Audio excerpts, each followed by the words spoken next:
ام حکیم کا رسول اللہ صلی اللہ علیہ وآلہ وسلم سے اکرمہ کے لیے امان حاصل کرنا۔ ام حکیم ایک عقل مند عورت تھی جو ہند بنت عتبہ کے ساتھ فتح مکہ کے روز مسلمان ہوئی تھی۔ اس نے رسول کریم صلی اللہ علیہ وآلہ وسلم سے استدعا کی کہ وہ اس کے خاوند اکرمہ کو معاف فرما دیں اور امان دے دیں اور اس کے قتل کے حکم کو قلعدم قرار دے دیں۔ اس نے عرض کیا، یا رسول اللہ صلی اللہ علیہ وآلہ وسلم، اکرمہ آپ کے خوف سے یمن کی طرف بھاگ گیا ہے، اسے یہ خدشہ ہے کہ آپ صلی اللہ علیہ وآلہ وسلم اسے قتل کر دیں گے۔ رسول کریم صلی اللہ علیہ وآلہ وسلم نے اسے امان دے دی۔ آپ صلی اللہ علیہ وآلہ وسلم نے فرمایا، وہ امان میں ہے۔ ام حکیم نے کمر ہمت باندھ لی اور جدہ کی جانب چل پڑی تاکہ اپنے خامند کو بتائے کہ رسول کریم صلی اللہ علیہ وآلہ وسلم نے اسے امان دے دی ہے، نیز اس سے مکہ واپس لوٹ آنے کی استدعا کرے۔ اس نے اپنے ساتھ جدہ تک اپنے ایک غلام کو ساتھ لیا جس نے اس کی مضطربانہ حالت سے فائدہ حاصل کرنا چاہا اور راستے کے دوران اسے پھسلانا چاہا، لیکن وہ اسے وعدہ فردہ پر ٹالتی رہی۔ وہ ایک عقل مند اور پاک دامن اور فاضل عورت تھی، یہاں تک کہ وہ بنو اک کے ایک عرب قبیلے کے پاس پہنچ گئی اور قبیلے والوں کو اس کے برے فعل سے آگاہ کر کے اسے گرفتار کرنے کے متعلق کہا۔ انہوں نے اس کی مشکیں باندھ دیں اور اس کے کہنے کے مطابق اسے اپنے پاس رکھا۔ پھر اس نے اپنا سفر مسلسل جاری رکھا یہاں تک کہ جدہ کی بندرگاہ پر پہنچ گئی۔ اکرمہ کشتی پر سوار ہو چکا تھا۔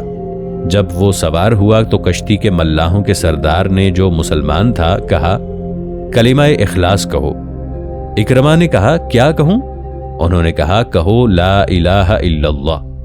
اکرمہ متعجب ہو کر کہنے لگا، میں تو اسی سے بھاگ کر آیا ہوں۔ ابھی وہ کشتی کے ملاح کے ساتھ گفتگو کر رہا تھا کہ اس کی عفیفہ بیوی ام حکیم بنت الحارث بن حشام بندرگاہ پر کھڑی اسے بڑے اصرار سے پکارنے لگی، اے چچا کے بیٹے، میں تیرے پاس بڑے صلہ رحمی کرنے والے نیکوکار اور بہترین شخص کی جانب سے آئی ہوں، اپنے آپ کو ہلاک نہ کر۔ وہ کھڑا ہو گیا اور اس سے وضاحت طلب کرتے ہوئے کہنے لگا، کیا خبر ہے؟ ام حکیم نے جواب دیا، میں نے محمد رسول اللہ صلی اللہ علیہ وآلہ وسلم سے تمہارے لیے امان حاصل کر لی ہے۔ اکرمہ نے کہا، تو نے امان حاصل کی ہے؟ اس نے جواب دیا، ہاں۔ اکرمہ نے اس کی تصدیق میں کوئی تردد نہ کیا اور کشتی کو چھوڑ کر خشکی پر آ گیا اور اپنی بیوی کے ساتھ واپس آ گیا۔ اس نے مکہ کی طرف واپسی کے دوران اپنے رومی غلام کے متعلق دریافت کیا تو اس نے اس کی ذلیل اور کمینی حرکت کے متعلق اسے بتایا۔ جب وہ اس جگہ پہنچا جہاں غلام بندھا پڑا تھا، اس نے اسی وقت اسے قتل کر دیا، اور یہ اسلام قبول کرنے سے پہلے کا واقعہ ہے۔ جب اکرمہ مکہ کے قریب آیا تو رسول کریم صلی اللہ علیہ وآلہ وسلم نے اپنے صحابہ کو اکرمہ کے اسلام لانے کی خوشخبری سنائی۔ آپ صلی اللہ علیہ وآلہ وسلم نے فرمایا، اکرمہ تمہارے پاس مؤمن اور مہاجر ہو کے آئے گا۔ پھر آپ صلی اللہ علیہ وآلہ وسلم نے اس کے باپ ابو جہل کو گالی دینے سے منع کر دیا اور فرمایا، اس کے باپ کو گالی نہ دو، کیونکہ مردہ کو گالی دینے سے زندہ کو تکلیف پہنچتی ہے اور وہ گالی میت تک نہیں پہنچتی۔ مورخین کہتے ہیں کہ اکرمہ نے اسلام لانے سے قبل اپنی بیوی سے ہم بستری کی خواہش کی تو اس نے انکار کیا اور کہا، تو کافر ہے اور میں مسلمان ہوں۔ وہ کہنے لگا، جس بات نے تمہیں مجھ سے روکا ہے وہ بہت بڑی بات ہے۔ اکرمہ کے قبول اسلام کی خوشی میں رسول کریم صلی اللہ علیہ وآلہ وسلم کا کھڑا ہونا۔ مورخین نے بیان کیا ہے کہ جب رسول کریم صلی اللہ علیہ وآلہ وسلم کے پاس اکرمہ آیا تو رسول کریم صلی اللہ علیہ وآلہ وسلم خوشی سے اٹھ کر اکرمہ کے پاس گئے۔ اس وقت آپ صلی اللہ علیہ وآلہ وسلم پر کوئی چادر نہ تھی۔ پھر آپ صلی اللہ علیہ وآلہ وسلم بیٹھ گئے اور اکرمہ آپ صلی اللہ علیہ وآلہ وسلم کے سامنے کھڑا ہو گیا۔ اس کی بیوی نقاب اوڑھے ہوئے تھی۔ اکرمہ نے کہا، اے محمد صلی اللہ علیہ وآلہ وسلم، اس عورت نے مجھے بتایا ہے کہ آپ صلی اللہ علیہ وآلہ وسلم نے مجھے امان دے دی ہے۔ آپ صلی اللہ علیہ وآلہ وسلم نے فرمایا، اس نے سچ کہا ہے، تجھے امان حاصل ہے۔ ناظرین، آگے بڑھنے سے پہلے کامنٹ سیکشن میں ہمیں اپنی آراء سے ضرور آگاہ کیجیے گا کہ آپ کو ہماری یہ سیریز کیسی لگ رہی ہے۔ میں ہوں طاہر عبید چودھری۔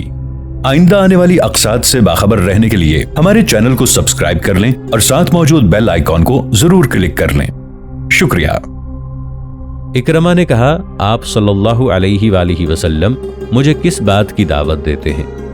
آپ صلی اللہ علیہ وآلہ وسلم نے فرمایا، میں تجھے دعوت دیتا ہوں کہ تو گواہی دے کہ اللہ کے سوا کوئی معبود نہیں، اور میں اللہ کا رسول ہوں، اور تو نماز قائم کرے اور زکوٰۃ دے۔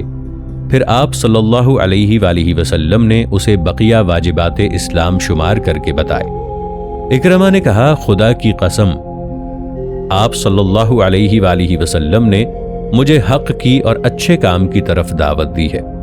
آپ صلی اللہ علیہ وآلہ وسلم نے مجھے جس بات کی طرف دعوت دی ہے، اس دعوت سے قبل بھی آپ صلی اللہ علیہ وآلہ وسلم ہم میں سب سے زیادہ راست گو اور نیکوکار تھے۔ پھر کہنے لگا، میں گواہی دیتا ہوں کہ اللہ کے سوا کوئی معبود نہیں، اور محمد صلی اللہ علیہ وآلہ وسلم اللہ کے بندے اور اس کے رسول ہیں۔ تو رسول کریم صلی اللہ علیہ وآلہ وسلم بہت خوش ہوئے، کیونکہ اکرمہ ان سرداروں اور لیڈروں میں سے تھا جن کا قریشی سوسائٹی میں بڑا اثر تھا۔ اس پر مستداد یہ کہ اسلام نے جنگ میں اپنے دشمنوں کے خلاف اس کی شجاعت سے ایک فعال طاقت کی طرح استفادہ کیا۔ اکرمہ نے مرتدین کی جنگوں میں جانبازی کے جو کارنامے دکھائے ہیں، ان کا انکار نہیں کیا جا سکتا۔ اکرمہ مہاجر مجاہد۔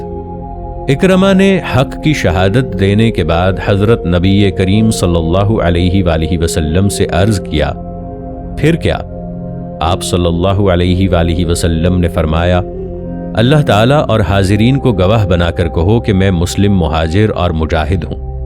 اکرمہ نے یہ بات کہی تو رسول کریم صلی اللہ علیہ وآلہ وسلم نے فرمایا، آج جو چیز بھی میں کسی کو دوں، تمہارے سوال کرنے پر میں تمہیں بھی دوں گا۔ اکرمہ نے عرض کیا، حضور صلی اللہ علیہ وآلہ وسلم، جو عداوت میں نے آپ صلی اللہ علیہ وآلہ وسلم سے روا رکھی ہے، یا کوئی طریق عداوت وضع کیا ہے، یا کسی مقام میں آپ صلی اللہ علیہ وآلہ وسلم سے ملا ہوں، یا آپ صلی اللہ علیہ وآلہ وسلم کی موجودگی یا عدم موجودگی میں کوئی بات کہی ہے، آپ صلی اللہ علیہ وآلہ وسلم مجھے یہ تمام باتیں بخش دیں۔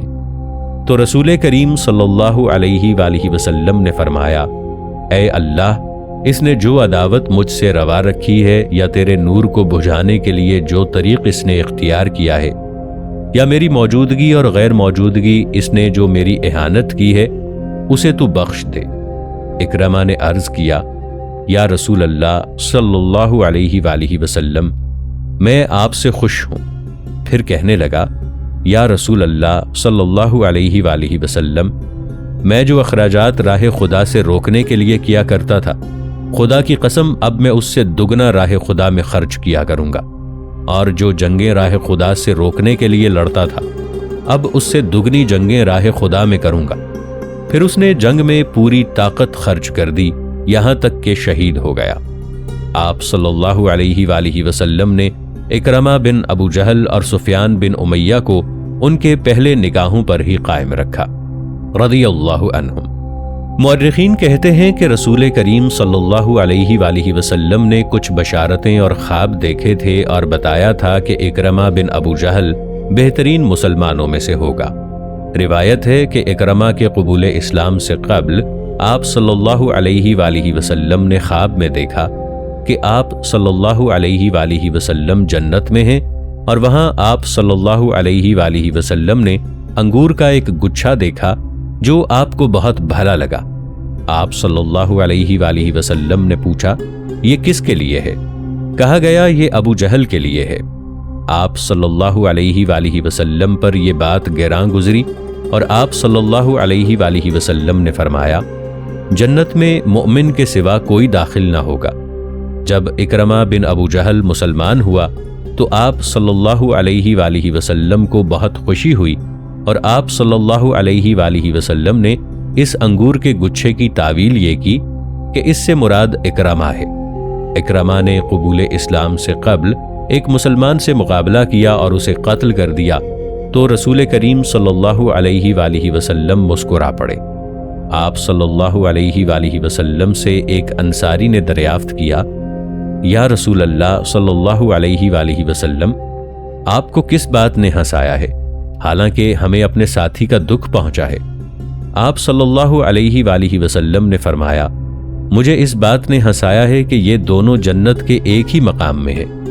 آپ صلی اللہ علیہ وآلہ وسلم نے اس طرف اشارہ کیا کہ اکرمہ بھی عنقریب شہید ہوگا، اور واقعتاً بھی یہی ہوا کہ اکرمہ پوری جانباز فورس کی قیادت کرتا ہوا معرکہ یرموک میں شہید ہوا رضی اللہ عنہ۔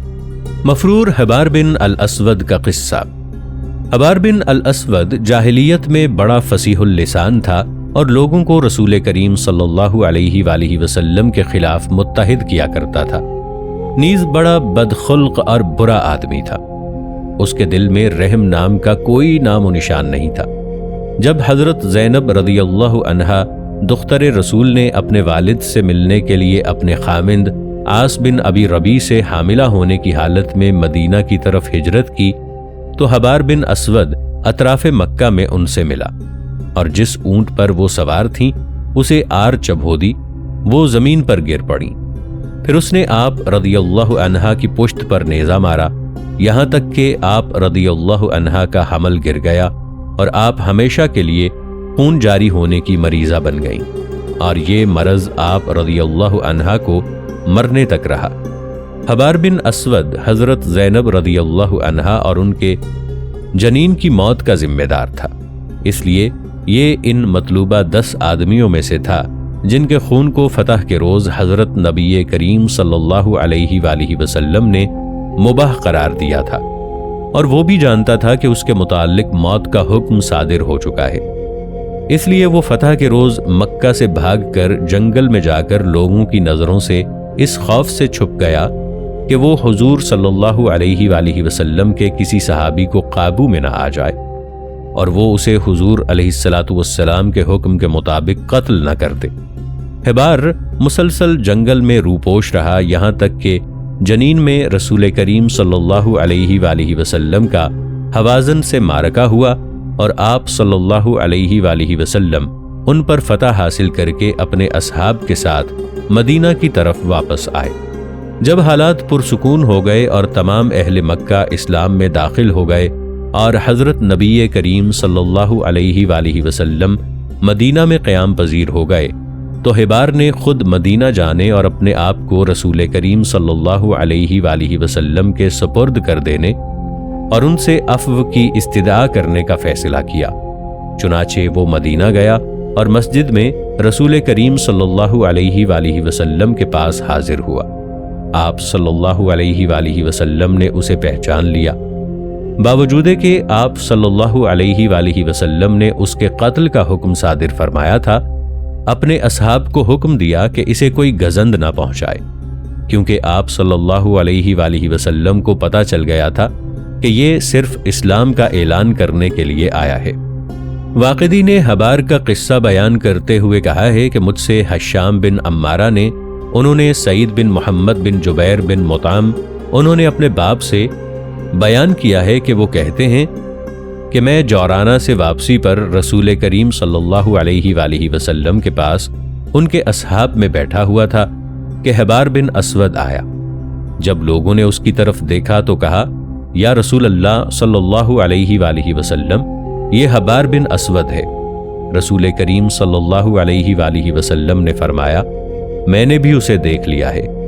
بعض لوگوں نے اٹھ کر اس کی طرف جانا چاہا تو آپ صلی اللہ علیہ وآلہ وسلم نے انہیں بیٹھنے کا اشارہ کیا۔ حبار نے کھڑے ہو کر کہا، یا رسول اللہ صلی اللہ علیہ وآلہ وسلم، آپ پر سلامتی ہو، میں گواہی دیتا ہوں کہ اللہ کے سوا کوئی معبود نہیں اور آپ صلی اللہ علیہ وآلہ وسلم اللہ کے رسول ہیں۔ میں آپ صلی اللہ علیہ وآلہ وسلم سے بھاگ کر تمام علاقے میں پھرا ہوں اور میں نے اجمیوں سے بھی ملنا چاہا، پھر میں نے آپ صلی اللہ علیہ وآلہ وسلم کے فضل و کرم اور نیکی و درگزر کو یاد کیا جو آپ صلی اللہ علیہ وآلہ وسلم زیادتی کرنے والوں سے روا رکھتے ہیں۔ یا رسول اللہ، ہم مشرک تھے، اللہ تعالیٰ نے آپ کے ذریعے ہمیں ہدایت دی اور ہلاکت سے بچایا۔ میری زیادتیوں اور ان تکالیف کو معاف فرما دیجئے جو آپ کو میری طرف سے پہنچتی رہی ہیں۔ میں اپنے برے سلوک اور گناہ کا معترف ہوں۔ تو رسول کریم صلی اللہ علیہ وآلہ وسلم نے فرمایا، میں نے تجھے معاف کیا۔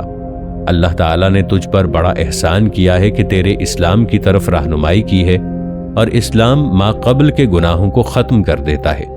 حضرت زبیر بن العوام رضی اللہ عنہ بیان کرتے ہیں کہ میں نے جب بھی حضور علیہ السلام کو حبار کا ذکر کرتے دیکھا، آپ صلی اللہ علیہ وآلہ وسلم کو اس پر غصہ آ جاتا، اور جب بھی حضور علیہ السلام کوئی سریہ بھیجتے اسے فرماتے کہ اگر تم حبار پر قابو پاؤ تو اس کے ہاتھ پاؤں کاٹ دو اور پھر اس کو قتل کر دو۔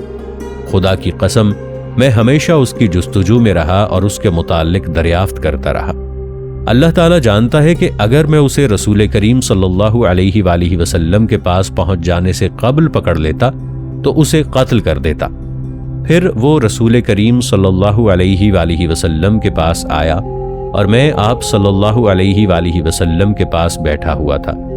وہ آپ صلی اللہ علیہ وآلہ وسلم کی خدمت میں معذرت کرنے لگا اور کہنے لگا، اے محمد صلی اللہ علیہ وآلہ وسلم، جس نے آپ صلی اللہ علیہ وآلہ وسلم کو برا کہا اس کا برا ہو، اور جس نے آپ کو تکلیف دی اسے تکلیف ہو۔ میں بھی آپ صلی اللہ علیہ وآلہ وسلم کے دشنام اور اذیت کے مقام پر تھا اور بالکل بے یار و مددگار تھا۔ اللہ تعالیٰ نے میری مدد فرمائی اور اسلام کی طرف میری رہنمائی کی۔ حضرت زبیر رضی اللہ عنہ بیان کرتے ہیں کہ میں رسول کریم صلی اللہ علیہ وآلہ وسلم کو دیکھتا رہا۔ آپ صلی اللہ علیہ وآلہ وسلم حبار کی معذرت پر حیا کے باعث سر جھکائے بیٹھے رہے اور فرمایا، میں نے تجھے معاف کیا۔ اسلام ما قبل کے گناہوں کو معاف ختم کر دیتا ہے۔ حبار بڑا لسان آدمی تھا اور آپ صلی اللہ علیہ وآلہ وسلم کو بہت دشمنان دیا کرتا تھا۔ اسے پتہ چلا کہ آپ صلی اللہ علیہ وآلہ وسلم نے کسی سے انتقام نہیں لیا، اور اسے آپ صلی اللہ علیہ وآلہ وسلم کے حلم اور تکالیف کی برداشت کا علم ہوا، تو اس نے کہا، جس نے آپ کو برا کہا اس کا برا ہو۔ ابن الزبعرہ کا قبول اسلام۔ عبداللہ بن الزبعرہ اور حبیرہ بن ابی وہب مکہ کے مشرکین کے سرداروں میں سے تھے اور بڑی شان کے مالک تھے، مگر ان کے متعلق ابن اختل، حبار بن اسود اور ابن منقد کی طرح قتل کا حکم صادر نہیں ہوا تھا۔ اس کے باوجود یہ اپنی جان کے خوف سے فتح کے روز مکہ سے بھاگ گئے۔ ابن الزبعرہ نہایت عمدہ شاعر تھا اور رسول کریم صلی اللہ علیہ وآلہ وسلم کی حجو کیا کرتا تھا۔ ابن الزبعرہ اور ابن ابی وہب جنوب میں نجران کی طرف بھاگ گئے اور قبیلہ بن الحارث میں پناہ لے لی اور ان کے قلعے میں داخل ہو گئے، مگر اللہ تعالیٰ نے ابن الزبعرہ کے دل میں اسلام کی محبت ڈال دی اور وہ نجران کو چھوڑ کر مکہ واپس آ گیا اور حضور صلی اللہ علیہ وآلہ وسلم سے معافی کی استدعا کی۔ آپ صلی اللہ علیہ وآلہ وسلم نے اس کے اعلان اسلام کے بعد اسے معاف فرما دیا، لیکن ابن ابی وہب اپنے عناد پر قائم رہا اور موت تک نجران میں مقیم رہا، یہاں تک کہ شرک کی حالت میں ہی مر گیا۔ واقدی ان دونوں سرداروں کے نجران کی طرف بھاگنے کا واقعہ بیان کرتے ہوئے کہتا ہے کہ حبیرہ بن ابی وہب اور ابن الزبعرہ اکٹھے نجران کی طرف بھاگے اور نجران پہنچ گئے، لیکن خوف سے نجات پائی، یہاں تک کہ نجران کے قلعے میں داخل ہو گئے۔ ان سے پوچھا گیا کہ تمہارے پیچھے کیا ہوا ہے؟ کہنے لگے، قریش قتل ہو گئے ہیں اور محمد صلی اللہ علیہ وآلہ وسلم مکہ میں داخل ہو گئے ہیں، اور خدا کی قسم ہم دیکھ رہے ہیں کہ محمد صلی اللہ علیہ وآلہ وسلم تمہارے اس قلعے کی طرف آ رہے ہیں۔ تو بنو حارث بن کعب قلعے کی مرمت کروانے لگ گئے اور انہوں نے اپنے مویشیوں کو جمع کر لیا، مگر ابن الزبعرہ کے دل میں اللہ تعالیٰ نے اسلام کی محبت ڈال دی اور وہ مکہ واپس آنے کے لیے تیار ہو گیا۔ اور اس کے ساتھ ہی حبیرہ بن ابی وہب نے اس سے پوچھا، اے امزاد تو کہاں جانا چاہتا ہے؟ اس نے جواب دیا خدا کی قسم میں محمد صلی اللہ علیہ وآلہ وسلم کے پاس جانا چاہتا ہوں۔